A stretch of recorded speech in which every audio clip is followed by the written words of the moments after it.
first, uh, okay, perfect. Okay, so the idea behind this, I love this format. I'm currently doing this with another organization where we do something called Lunch and Learn, which are on Monday, where basically I share for about 10 to 12 minutes. And then in this particular setting, which I really love, what we have built into the experience is we're going to have some breakouts so we can actually apply what we're learning together. So, like Dennis shared, today's topic, we're going to be talking about volunteerism. And Dennis, what I will do is I will make my notes available afterwards so people can just utilize what I've shared to kind of further enhance any kind of future dialogue. But the topic today, the principle that I'd like to kind of share is something I learned about 30 years ago when I first began my pastoral ministry. So this term is called make the ideal real. So the principle I'm going to share today is make the ideal real. And at its core, it's about living into a principle where every person counts. So its idea is living into a principle where every person counts. So let me give you a kind of some background where this principle kind of applied or kind of began to see itself lived out.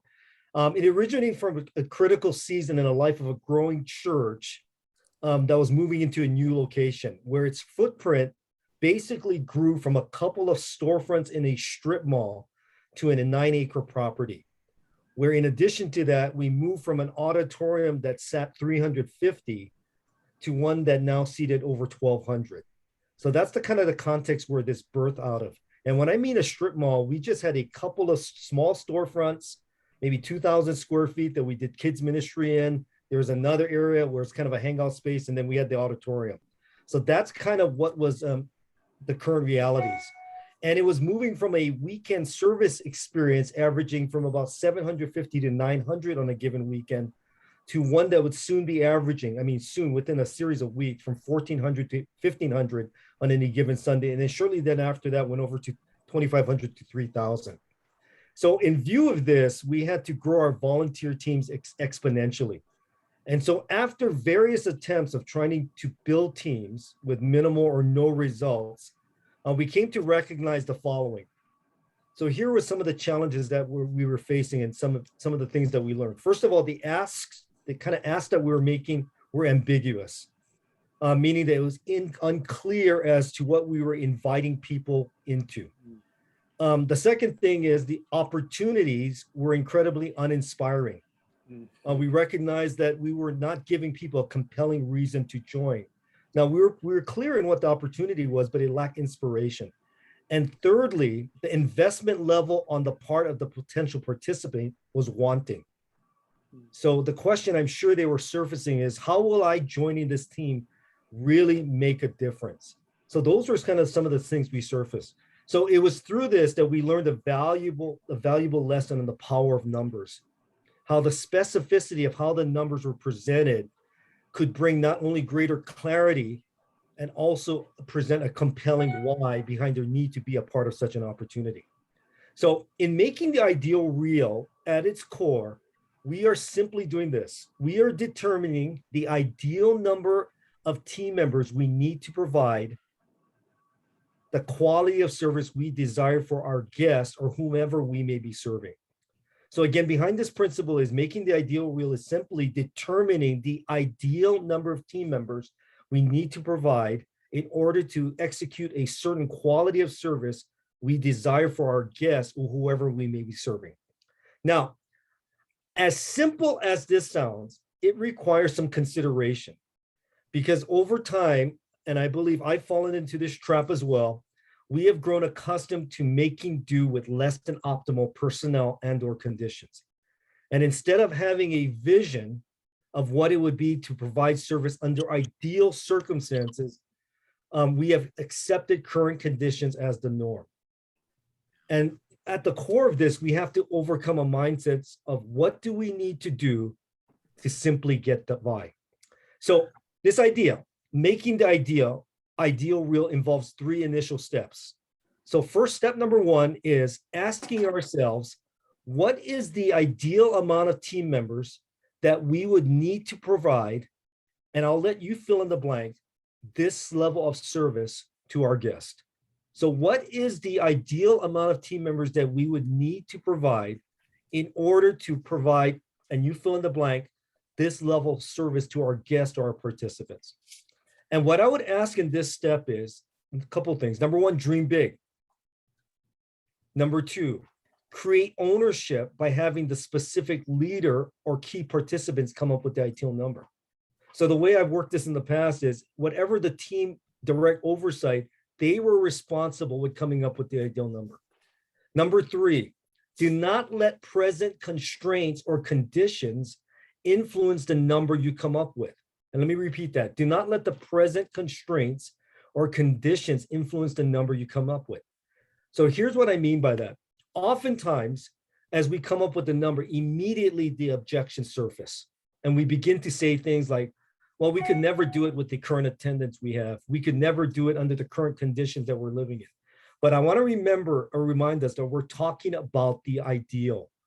And as an adjective, ideal is defined as satisfying one conception of which is perfect and most suitable. So the first thing, step number one, is ask ourselves, what is the ideal amount of team members that we would need to provide blank kind of service? And the answer to this is of huge significance, as it will affect our communication as it pertains to recruiting, training, and vision casting moving forward. So once we have this ideal number, step number two is this: ask ourselves, how many of our current team members could we count on to be added toward the ideal number? So now we got the ideal number set. We now ask ourselves, how many of our current team members could we count on to be added toward the ideal number? So here's what I mean by that. Sometimes in our current realities, we might have a roster. Let's pretend we have a number of 12. We have a roster of 12 people listed on an email kind of group that we send out the email to remind them to come serve. But reality is we might have only 6 of those that really do participate on a regular basis.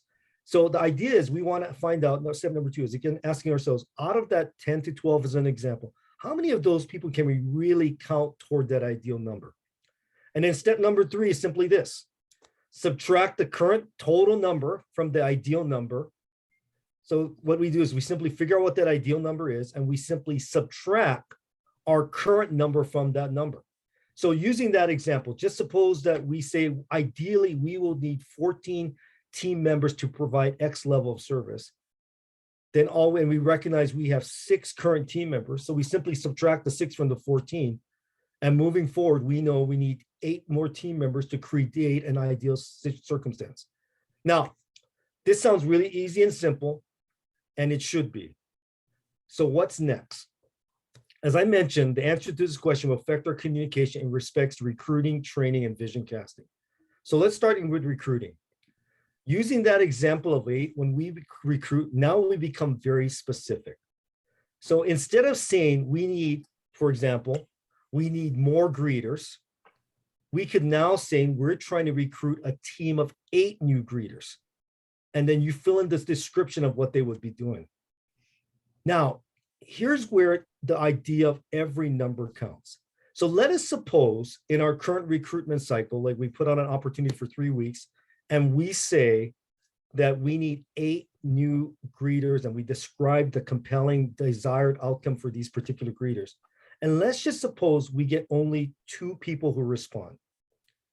Now, 2 as an isolated number doesn't sound very good. Gee, I only got 2 people. We have hundreds of people in attendance on a given week, and I only got 2.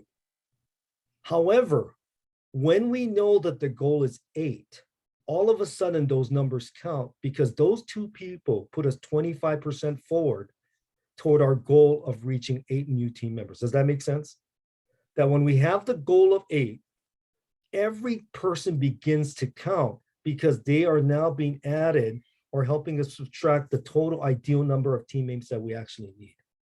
And that's where it affects our recruitment, because we put a specific number of people out there.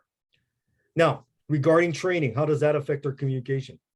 Our training moves from becoming mass-produced training to becoming very individualized and personalized, where we make the person the hero of our stories. And what I mean by that is, when we do a mass recruitment, what tends to happen is we said, hey, we want X amount of people. If you're open and you're interested in serving in a specific area, We want to encourage you to show up at this event, and we're going to provide some orientation and training. Now, when you do that, the numbers are really kind of up for grabs, right? We oftentimes don't know what we're looking, what might happen. But now, when the training becomes individualized and personalized, we make them the hero of the story by saying, hey, we want to let you know, by you stepping forward and participating, you are now helping build a team that we're looking to get X amount of people, 14 people, to provide this ideal level of service. And let me explain how your participation is going to make a difference. And we move it to very individualized and personalized. And then the last thing, in respect to vision casting, and this juxtaposed right alongside the recruitment, we are now painting a compelling environment for people to participate in this respect. Out of the hundreds of people that may call our specific church their church home, we don't need all 100 people. We don't even need 30 people.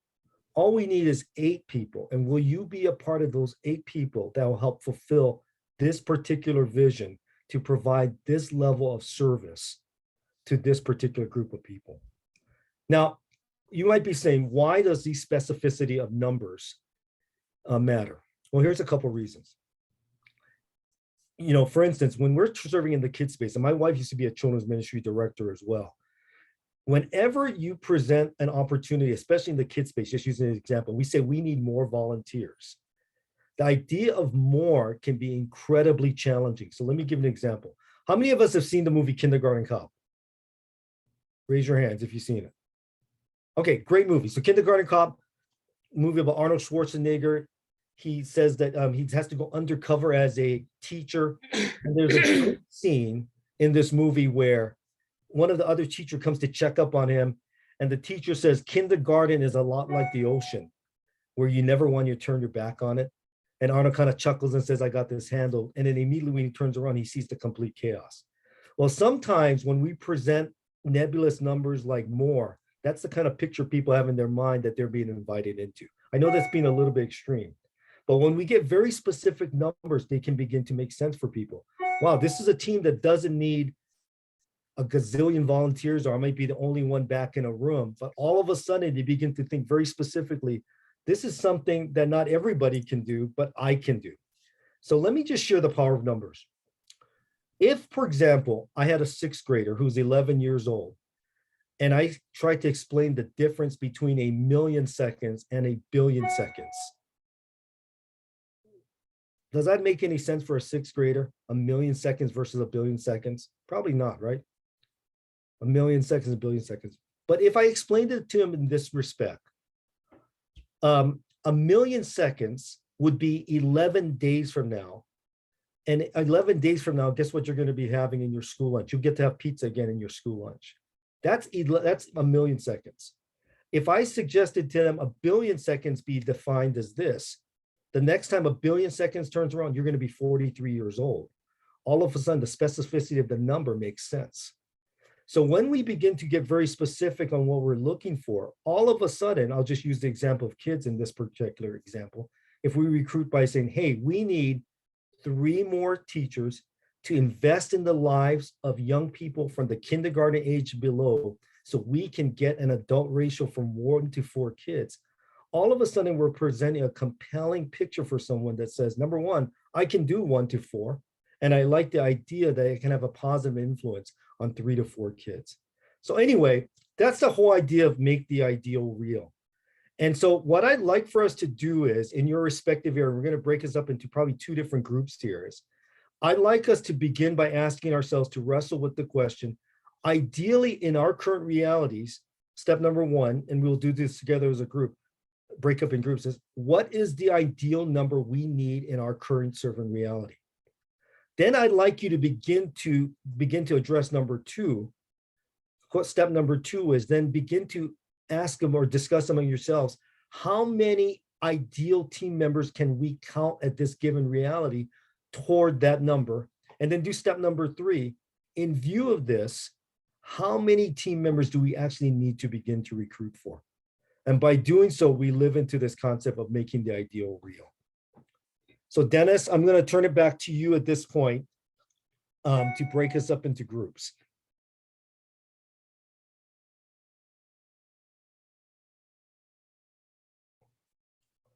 So Dennis is going to randomly, you're going to be placed in random groups in just a second. Yeah, so welcome to everybody who jumped on after we got started. Thank you. If you noticed, I muted everybody. But we're going to jump into breakout rooms and take those 3 questions. Rod, if you would mind typing those questions into the chat. Absolutely. Type them into the chat. That way people will have them. And I've assigned 3 rooms. So there's 4 or 3 people in every room. So you'll need to, I'm going to open all rooms. You'll need to click on a button that says join your room. And then we'll give you a warning before you, like a 1-minute warning before it's time to come back. So Rod, if you'll type those questions in the chat, I'm going to open all the rooms and have a good conversation.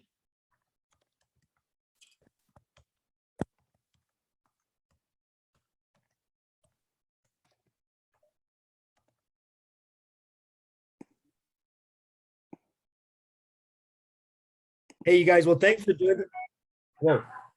That sort of, hey guys, thanks for being on today. I hope it was beneficial in some way. This exercise can be incredibly helpful. And one of the things I was sharing with Dennis is these things become very iterative. So here's what I mean by that. When we push this out, in my previous church life, there were times when we were recruiting for just one person. It's odd as it may seem, we would use program space, we would use web space to recruit for one person because again, we were communicating the ideal situation and we were vision casting that we don't need everybody, we just need one person. And then, so how does this replicate moving forward? Well, these steps continue to move forward in this respect where we paint a compelling vision. So for example, if I'm a guest team and I say we need 14 people, there might come a point when we hit that ideal number and we say right now, we are all about creating longevity in our serving roles, where we want to see individuals providing great service for the long haul. And what we'd love to do is move our serving rotation so people can serve on an every other week basis. And so at that particular juncture, we would cast vision again. We are looking to raise up an additional 14 team members to help create servants for the long haul and to move our teams to a current every other week rotation. Would you join us in being a part of a team that can provide an excellent service on the long haul on an every other week basis? We're looking 14 of you to join. And then that consequently, we would do that over the successive weeks. So I hope this is helpful in some respects, in a lot of respects, and I'm excited to see how this play out. I'm grateful for all of you investing in time. And I know most of you here on this call, I'm incredibly grateful for the role you play at Crossroads Church. So thank you. And fill out your brackets this week. Yes. Hey, don't jump off yet. The next one is Rod's going to lead it again. We did record this session. So if you want to go back and look at it again, because we just sort of went whoop, and there it is. And Rod will send out, he'll get his notes to me and I will send them out to everybody. Darren's going to put these videos up on YouTube and I'll send you the link as soon as we get that transferred there. But thanks again. The next one is April 19th. I'll send out reminders as I did today and probably annoy you with reminders. But I just want to make sure people know about it and remember. I know that I've forgotten like 10 minutes before and it's like, oh, I forgot. So we'll be doing that. If you have questions, feel free to email me. Feel free to email Rod. Again, our goal is to give input and valued training to our team leaders because our volunteer teams is what, it's what our church runs on. It's 1 Corinthians 12. We all have a part to play and everybody who comes does. So thank you for your time and we'll see you hopefully on Sunday. Yes. See you, everybody. Bye. See you.